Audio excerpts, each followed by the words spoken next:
Yes. Okay.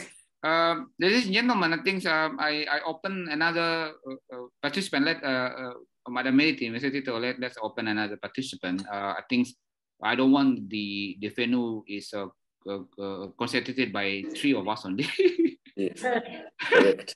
But you see, there are, correct me if I'm wrong, let me take some summary. Number one, Kenya is potential for coffee, around 50%, compared to the others, British ex-colonized, that is normally we're going for tea. Number one. Number two, concentrated in city, and it will be more to A-class customers, okay? So number two. Number three, the most important, Pak Tito, thank you very much, that even the experience in selling, you already offering to Kenya market, yes. And they are welcoming very well. I mean, there are potential for Indonesian to collaborate with Tito, if I'm not mistaken. So yes. Because they will do the guy who, let's say, last 6 months come to your place with Tito, and then they did the roasting. If you invite them again, hey guys, do you want to do roasting? But it's Sumatran coffee, right? I'm sure they will come. They will, definitely. Definitely. Yes. Definitely they will come again. And it's, I mean, it's good business for you to recall the guy who already came to you maybe last year, last 6 months, because you haven't another bid, right? It's a good business for you. Right, Mr. Madam Meriti. And this is the opportunity for this guy who do the roasting at Tito, maybe to produce their own brand later. Isn't it? Is it possible? Yes, it is possible. Is it possible, right? Maybe this is still okay for you, because they will talk to each other that I learned from Tito, because, and then maybe if they don't own the roastery machine, maybe you can rent to him, right? Something like that. Yes. Okay. Yes. There are a lot of business potential for you. Sorry, where did you get the roasting machine? A big one, the European one. Yes. Well, it's not very big. It's how many kg? Almost like half the size of a table. Yeah. What is the brand, sorry? For that one, I can get it for you. Yes, later. Yes, later. Okay, it's okay. Yes. So, gentlemen, please, any from Indonesian side, we have many people here. Please, maybe you want to throw a question. You have to have an idea about this coffee business. Pak Tito, Madam Meriti, let's wait for our audience first. And very thank you to you. Before we go to another chapter, okay? But let's ask another discussion, a question from other people. Please. Raise your hand. Open your mic, Pak Hans. Pak Hans ini guru saya ini. Beliau jangan nulis lah, malu saya baca ini. Pak Hans is my mentor, with Tito. So better he talk himself. Pak, silakan Pak. I just asking about the type of coffee. There's a Robusta or Arabica that you use in Africa. Thank you, Pak Van. You're welcome. Okay. I just replied on the chat, but for us, majority of the coffee, we do have both of them, Arabica and Robusta, but we mostly concentrate on the Arabica. Mostly concentrate on Arabica. Yes. Okay. Another question, Pak. Okay, Pak, enough. Another question from Pak.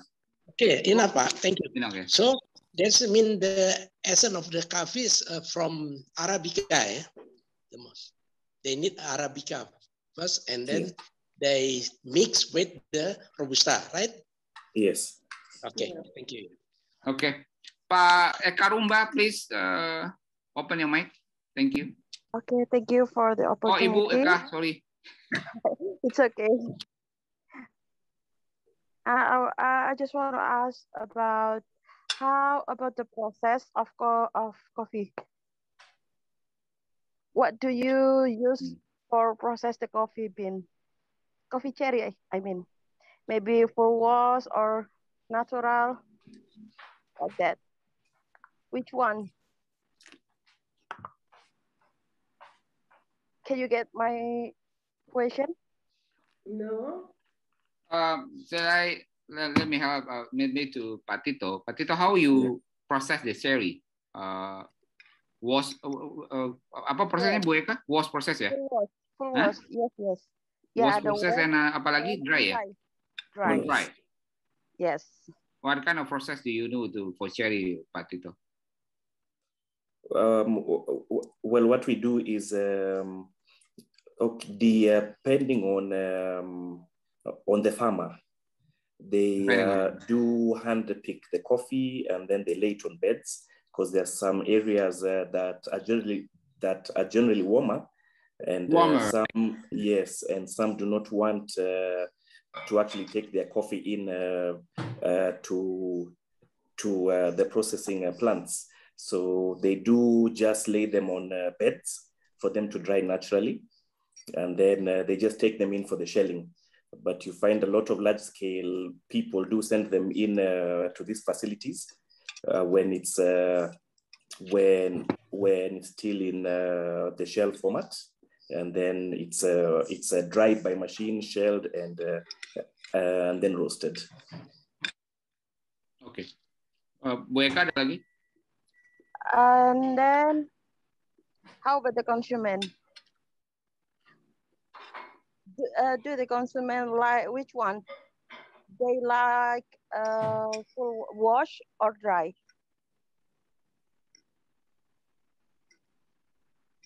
For the consumer. Yeah. Please repeat that one. Okay. Which one is their preference? The wash and dry process? Yeah. Or does customer know which one is wash and dry process? No. Here the customer doesn't really they don't know it, but they know it's dried. They know it's dried. I mean, if you have two coffee and then you change it, is this dry, and then let's say is this dry? This was they will never know, right? Also. No. Okay. Nggak tahu Bu Eka mereka. Yeah. Pak Tito, I'm sorry, Mr. Tito, is right? Yes. Okay, Pak Tito. I do the same thing what you do. I have my own plantation, and then I have a coffee shop, and then I have a coffee trip too, a tour for coffee trip, and then who want to buy coffee from me? I just talk to them how about my coffee, and I explain to them this is full wash, this is wash process, this is dry process. I do this. I talk to them, so the consumer know about the process. That's what I do. Thank you. Thank you. Okay. Thank you. Ada pertanyaan lain dari teman-teman? Silakan kita diskusi di sini. Pak Mr. Tito, sorry, thank you very much ya. Welcome. You are becoming the important speakers now. Yes. So many Indonesian happy to see you now. Okay. Thank you. Before we go to next chapter, what we will do in the expo, okay? Yeah, Bu yes. Eka again, tadi udah Bu Eka, sekarang Bu Eka lagi. Silakan Bu Eka Wakarabika. Mr. Isnandar and Mr. Tito, good evening, Mr. Tito. Very welcome. It is a very interesting explanation about the coffee culture in Kenya. I would like to ask, as we knew that there are several processes in coffee processing, not only the full wash, the semi-washed, and also there is one process which gives a little bit more acidy taste to the coffee, and also fruity taste to the coffee. I would like to ask what is the preferred profile of the coffee by the Kenyan citizen. It is the natural, the earthy, the nutty flavor, or it is a little bit fruity, like here in Indonesia, there is nangka. What is nangka? Nangka taste, or durian taste, or some even give a banana taste because it was fermented. Because it was fermented with banana. I would like to ask which taste that is preferred by the Kenyan. That's the first questions. And the other question is which one preferred by the Kenyan, the specialty and single origin, or the blended one? Thank you. Oh, langsung banyak ini. I think then you are talking about value addition. And if do you understand the question? Do you know the question, Mr. Tito? Yes. Please. You have the answer. Who answer first? Madam Meriti or Pak Tito first? We can go with Madam Meriti. Madam Meriti, please, your explanation first. You are experienced export-import one. Yes, now we are talking about value addition. And this value addition actually now comes when the coffee comes to the table. But right from the factory, we just sell it as it is, okay? And you know our coffee, really people use it even internationally for now improving their coffee. And this is something maybe when we come to move a little bit further, Mr. Katana, is when now we can discuss with your clients on value addition, because the value addition here must come now to the coffee shop, not right from the beginning. Because when it comes from the factory, right from the factory, we sell it as it is. And now when it comes now to the coffee shop is when now we talk about what Eka is talking about, which is now when we discuss more on value addition. That is when you want to improve the taste. Do you want it to be minty? Do you want it to be, all that now happens at the end of the process. And that is something that now we can ventilate more, think about more, because you see here in Kenya is where now that market is still very raw.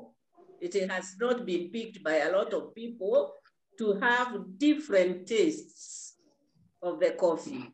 It is a very good opening area that people from experienced people like Eka in their market, they can come here, as we are saying now, the international trading, which they can come and introduce to the market here. And starting with like Tito's coffee shop, where now you talk about how do we improve the product that we have right at the end. Thank you, Madam. Mr. Tito, please, you have additional? Yes, for us in Kenya, we do like the natural coffee. We can say it's a bit, because of how it grows, it has the natural fruity taste to it. So then as what Mrs. Meriti has said, I can just add something to that is we do find other vendors who sell the coffees at the shops. They do try to introduce, like the one I've tried is, it was dark and it was chocolatey flavor. And personally, I did not like it. You do not like the chocolate flavor? No. So this is something, if we have experienced people now like Eka, who would know how to blend the flavors nicely, then that is a very good opportunity. Mr. Tito, you said that to do the blend of flavors, what Eka said that you're expecting that Indonesian Eka is more experienced, have more experience compared to Kenya on this. Yeah. Yes. Yes. So it will be good collaboration there. How to do the how to do the flavored coffee with the what Eka said with banana blah blah blah, and then create another products, right? Yes. That the opportunity, right, Madam Meriti? Correct. Okay. That's very good one.